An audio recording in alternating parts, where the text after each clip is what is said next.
Right. Well, welcome to the first episode of the Noodle Soup podcast. Here we are. Yes, we are. Finally. Yeah. We've definitely overcome a lot of hurdles and obstacles to get here. And it makes it that much sweeter, to be honest. Yeah. One of the things that you were saying was like, oh, dude, well, that's all right, man. We got to start over. But now we know what we're doing. And damn, was that true. Yeah. Because this time setting up, dude, we no joke, we just ran through everything. No, honestly, it was just a plug and play this time around. I think it was a first for both of us. Yes. And it was just a lot to figure out at first. And I think it's just perspective, right? Like what angle you choose to look at it. You know, we switched, 2-3 locations and then... 3 locations. 3 locations. This is our third location. This is our third location. Yes. And it was just... The setup was seamless. Like we were just, all right, we put this here. We know how to plug this there. And we know what we're going to do. We know how we want it to look. And that's it. It was like we've been doing this for years. Well, I feel like technically we have. I was trying to think back to when we sat at, what was the name of that bar that we were at where we sat down together and I was like, yo, I have this whole idea. That was at least 2 years ago at this point. Oh, Santiago's Bodega. Yo, shout out. Yes, shout out. Them sangrias were hitting. Oh, dude, I love the bacon wrap dates. That's dude, my their shit. tapas are fire. Yeah, that's my shit. What is that? Mills in Virginia? Yeah. Yeah. We need to go again. Yeah, dude, absolutely. Now that we got this going on, dude, you know, little anniversary. From now on, all the business meetings are there. All right, Santiago's. Oh god. Let's cheer on that. You already know, not bro. Plastic. Those were glass. That's hilarious, bro. But speaking on overcoming these hurdles and the amount of work it took, you know, we were really discussing like a lot of the behind the scenes stuff. Yeah. Which is essentially what this podcast is about. You know, we want to have all types of creatives on the show. We want to have artists that are, you know, well versed in their styles, that have really carved out a niche for themselves and found that success. And we kind of want to expose that here, you know? Yeah, absolutely. I noticed doing conventions and traveling how conversations alone help shape me as I am today, you know? And I was like, what can I do to maximize that as much as possible? Like one would think, oh, you do more traveling, do some guest spots, you know, go around the world and get to meet people, which is a solid proof plan, you know? But I had this idea where I was just like, yo, what if I can make everybody come to me? What if I just like set up this whole process with this podcast and just kind of find a way to make people come and have this conversation with me? Absolutely. You know? Which I thought was so cool when you mentioned it to me at Santiago's, the idea of it all. I think you had the skeleton and like just the core message and idea of what you want to get across. And I loved it, man. I love that essentially you're creating, or we're now creating, a platform for people to just come and give us the hacks, the life hacks, the cheat codes. Yes. Like I personally am the type of person that I have to kind of go through things in order to really learn from it. Unless I hear like some crazy ass story and someone's just like, listen, man, this is what I did and it really fucked me up. Don't do that. Mm-hmm. You know, a lot of times I'll, you know, take that word into consideration. Right. Sometimes I just have to eat shit in order to learn my lesson. But yeah, I think it's really cool that we're now providing that platform for, especially in your industry, knowing so many amazing artists that you do and just people in other industries that you've been able to seep into. Right, yeah. And being able to give them a chance to vocalize to whoever wants to watch the show. Like, hey, this is how you run this business. I suggest you don't do this. I suggest you do this. Right. This is what's worked for me. This is something I want to try. This is what I look forward to. Right. So I don't know, man. I'm excited. I'm excited for what's to come for the people that we're having, which I don't know if you want to touch on a little bit on some people that we got booked. Yeah, I mean, we have Sean Foy over at Dark Moon Gallery, who's going to be coming on. Yeah. Dimitri Vision. A lot of shop owners as well, too. We got Brissa lined up. Hell yeah. Really good friend of mine. Super cool. Brisa. Yeah, dude. She just... Brisas, right? Shout out Brisas. Shout out Brisa. Thank you for letting me call you Brisa, not calling me out. Right?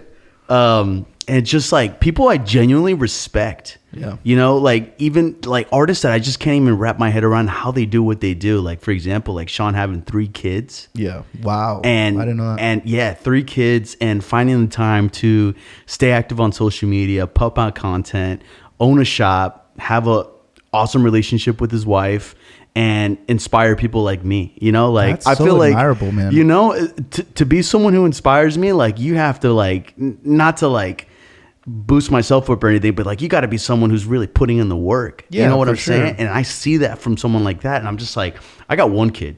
You know what I'm saying? I got a 9-month-old baby, and I'm now getting to a point where I feel like I can go ahead and like navigate my schedule, and I couldn't even comprehend having 2 more. Yeah. And he's doing something like that. Yeah, you know? that's crazy, man. It's admirable, really. Absolutely. So he's a great example of why I want this podcast, because I want to pick his brain and be like, how do you do what you do, man? Literally, man. I You have know? 2 of my own, and I'm just, I'm like, Right? I would love to hear from him. Absolutely. Yeah. That's crazy. I didn't know he had 3 kids. 3 kids, That's dude. crazy. Yeah. If you guys don't have kids, It's kinda hard to understand Yeah, that. it's kind of hard to understand. It's But once so- you have kids, it's crazy, dude. Just before you have kids, time seems so expendable. Yeah, I think that's a good word for it. And for sure. now it's like, if I want to sit down and scroll on my phone when I got some free time, I think twice about it. Because Yeah. I'm like, dude, maybe I should be productive right now. For sure. Because my son's going to wake up from his nap any Yeah. minute, you know? Yeah, absolutely. So, and we don't take those naps for granted, don't we, right? Yep. And Brissa, you know, someone who is like, bro, she literally owns social media in the way that she's putting out content, dude. Like She just had a baby too, right? and she just had a baby. Like, bro, she barely took any time off, and she's grinding again, dude. I see Like, that, man. She's and not only that, dude, she's got 2 fucking successful shops, dude. Yeah. Like that's some gangster fucking Shout out to shit. you, girl, man. Shout out to Brissa, boss dude. ass. You know, I don't want to say the B word, but she boss. I think she definitely like goes with that anyways. Hell yeah, boss she's a ass boss ass bitch. bitch, dude, for sure. And there's a couple other artists that we want to have on board as well, and also some animators as well too that have worked with Disney, who in the 90s, and we're talking about Lion King, Brother Bear. I know Brother Bear is like early 2000s, but like Little Mermaid, you know what I'm saying? Yeah, So it's like iconic, bro, films, for iconic, sure. just work ethic, iconic resume, dude. Like I'm super excited to hear from them, because I feel like being an animator, dude, like that's insane, because you're like all these multiple frames that you have to like draw and color. Yeah, back like then, dude, that's one of my favorite things that she said when we had a conversation not too long ago, she was like telling me how like when she started off, she was painting with paints, and she developed like this relationship through smell on certain colors. And when she transitioned towards the end of her career to digital, she kind of lost that, you know? So she had to almost like not relearn, but like she had to navigate that relationship in a different way. That so is wild. That's like, just, dude. What is this? Like, is it this particular color that smells That's what I'm different, or is saying, like dude, maybe like like- the pigment has a different like chemical content? We're just gonna have to find that's out, wild, dude. Yeah, that's definitely I have so pending many questions. Definitely pending question we're gonna have for her. Yeah. Yeah, those are some of the artists we have lined up, and I'm excited. yeah, I'm super excited about that too. You know, another thing I'm excited about is the Orlando Tattoo Convention that's Hell coming yeah. up, dude. You know, I haven't done a convention in like years at this point. You know, Has been. Yeah, it's When's been. when were we in San Diego? Oh, dude, I forgot about that, dude. Yeah, that one. Dude. That was last year. That was the last one, I think. Was that last year? Or 2 And you years know ago what? already? Like, bro, like we had the hurricane that was heading our Yeah, way we that had to scared the evacuate. shit out of everybody. Yeah. And like everybody over there was just like, we haven't had a hurricane in fucking years. And me Yeah, and you are 8 like years. from Florida. So we're just like, was this a big deal? Is this not a big deal? You know? So that We're kind like, of we don't have the infrastructure. I'm like, what? to be honest, that one didn't even count, dude.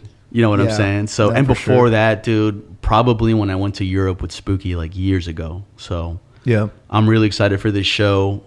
One of the things I wanted to do was to be able to find a client that I could trust and build a relationship with and do a large project with. You know, someone who's ambitious enough to do that, because I want to be able to do something really dope, really cool, and compete and win some awards, man. Like I could really use some of that exposure, and I know that I've been really busting my ass, so I need a lot of people to see what I've been working on, you know? Yep. So if that sounds like you, let me fucking know. You know what I'm saying? Like I'd love to work with you guys and really create something super dope, you know? So, I don't know if you just did already, but give them a handle so they can check you out. Yeah, I mean, at Mike Forero Art. That's me. You know what I'm saying? See what I'm about. He's legit. Yo, I'm doing big projects all the time. I've never really completed a large project in 3 days, but I'm about to. Yeah. You know what I'm saying? That's so crazy. if that sounds like you, let's fucking do this shit. Your pieces are insane. 3 days, Thank you, bro. Thank you. That's for sure. I'm not even trying to like, gas you up, but like 3 days and those pieces, that's fucking wild, bro. You know, this is the time to do it, you know? Yeah, like time to shine, baby. Yeah, hell yeah. You know? Pressure for and, sure. and the reason why I haven't even done conventions in so long is because I've been grinding, bro. Yeah. You know, like going to school, busting out tattoos, trying to put myself at another shop, and you know what I'm saying? Like I'm always consistently evolving. Because I feel like if I'm not doing that, I'm going to feel stagnant and then it gets boring. And then I lose the love for it. You know what I'm saying? Like this is another way too, like doing this podcast, like I need to consistently like reinvent myself to feel alive. Yeah, you know? I hear that. So yeah. I hear that. Just like keep things fresh. Dude, you have to, man. Because it's not just, oh, you do art for a living. That's awesome. You know, like it takes more than that. It takes guts. You know what I'm saying? Like you need to consistently break barriers. Yeah, I think even, I dare say, more guts. Okay. In the art world, like than you would in any other industry, you know? Yeah, that's true too, man. Like, I mean, I feel like a lot of people being an artist deal with imposter syndrome, you know? And even being at school, for example, over at UCF studying fine art. Yeah. You see a lot of these like younger artists who are trying to find themselves at the same time, like learn old master techniques. Yeah. And you see it, you know what I'm saying? Like you see a lot of like insecurity, you see a lot of like uncertainty. So it's like it's definitely one of those careers that's really hard to reinvent yourself consistently, but it is important. You just have to do it. Yeah. You know, if you want to do this shit, you got to show the universe. That's true, man. You have to, bro. But like I mentioned before, I was studying my bachelor's, and that's been really awesome. You know, fine art has been really cool pursuing that. So that's been really great. Man, I'm sure now with the baby, adjusting to a different shop. Yeah. Bachelor's degree. It almost feels like you know, like I'm so used to putting myself in an uncomfortable situation like that. Yeah. You know, that it almost just feels like home at this point. Yeah. You know?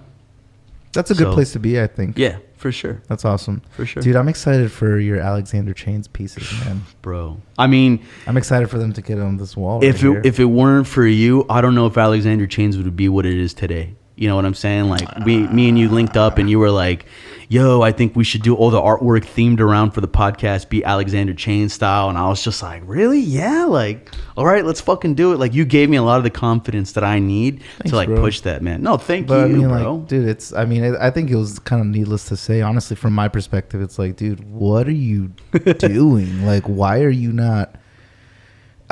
for context, what is Alexander? I mean, I know exactly what Alexander Chains is, but I think explain what it is. Where it really came from, it's born from being in a place where you're exposed to a lot of like old school cartoons. You know, my mom worked at Disney for like 20 years, so a lot of my childhood was visiting those Disney parks and watching a lot of Disney content for years.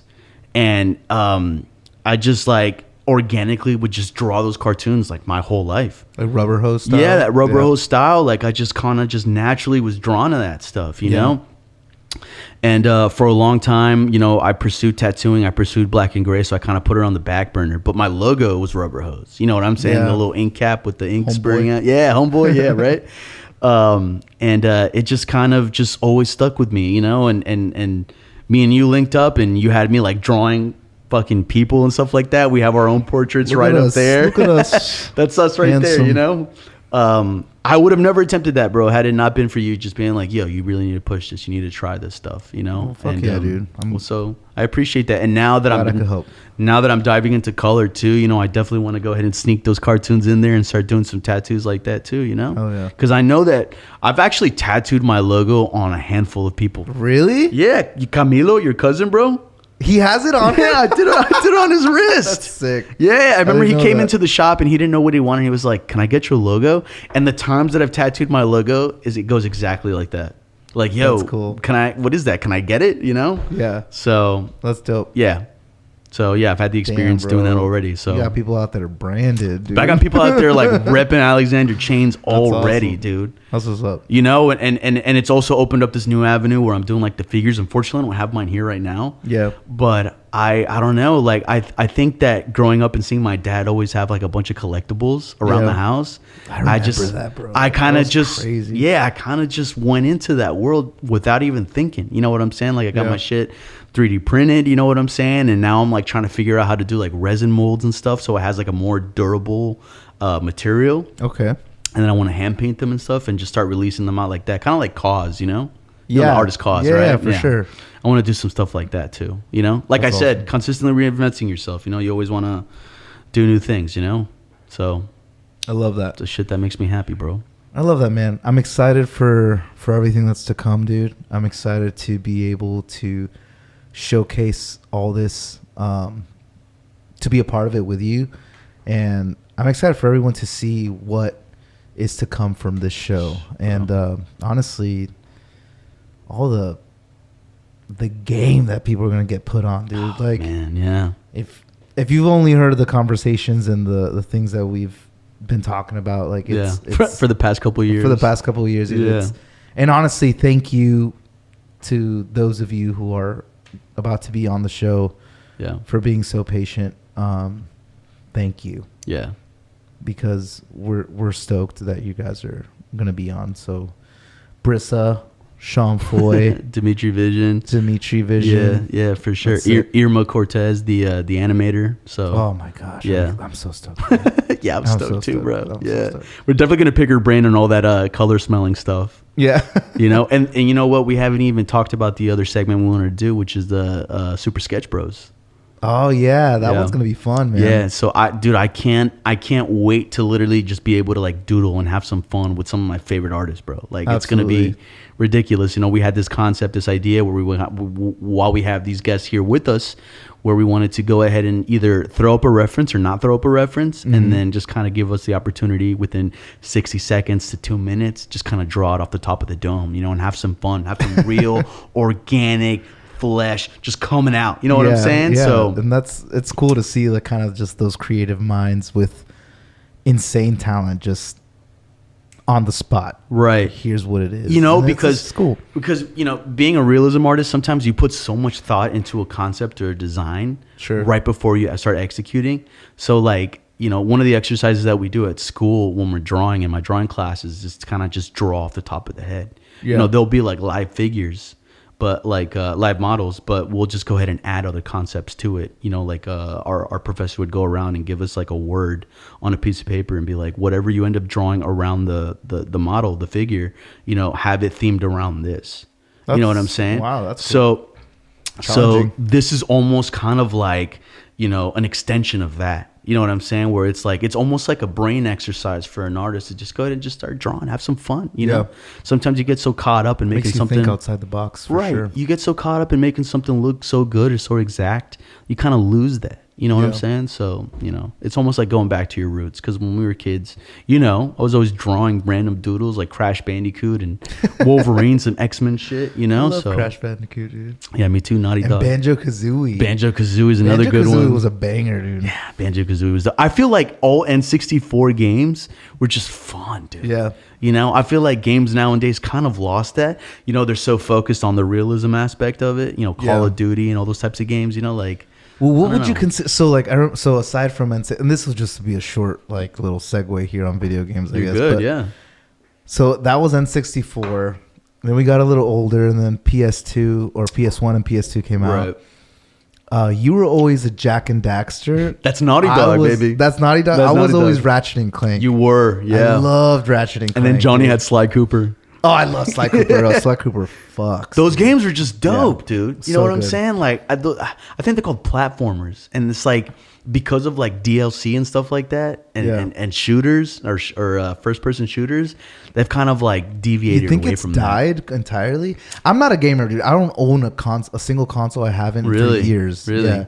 It's so funny. Like, if I'm gaming, sometimes I feel guilty. I'm just like, oh, man, I should be drawing. Or I should be doing this. But occasionally I have some fun, like some Cuphead. Love that shit, bro. So, okay. So That I didn't know that. Okay, cool. So About me, or you didn't know what? no, I didn't know that Cuphead was a game out there. Yeah, dude. It's Did it start as a game and then a show? It started off as a game first, and it just gained so much momentum that Netflix was like, "Yo, we want 3 seasons." I love the show. It's hilarious. The show's dude. fantastic. The show's so bro. funny. Inspirational, right? Because our Yeah. intro, we got a little bit of inspiration from that. Yeah, absolutely. So if you skip through the intro, Go back and watch it. Yeah, go back and watch it. We put a little love into that. You wrote the song. I did the artwork for Thank it. you, You know dude. what I'm saying? Like that Yeah. is literally our baby. Yeah, literally, it's our creative juices Yes. in one little drip It is. Fusion. fusion. So yeah, man, I'm excited for this, and Like and subscribe. and subscribe. There's a lot to come. Like we mentioned, we have already some amazing, talented, and wise, guests booked. Yeah. And we can't wait to showcase them and have them here and talk to them. If you have any questions based on the people that we've mentioned, please message us or comment however you want to send that question, and we'd love to bring it up. Spam those comments. Yeah, spam We don't give a fuck. Say whatever you want. Say some dumb shit. Who cares? And if you're tuning in, thank you. And seriously, just thank you. We've put a lot of work and dedication to come to this point for sure. So, Yes, we have. So here's to the first episode, dude. Another double clank. fist, because we're double fisting. Double fisting, baby. Hell yeah. Thanks, guys.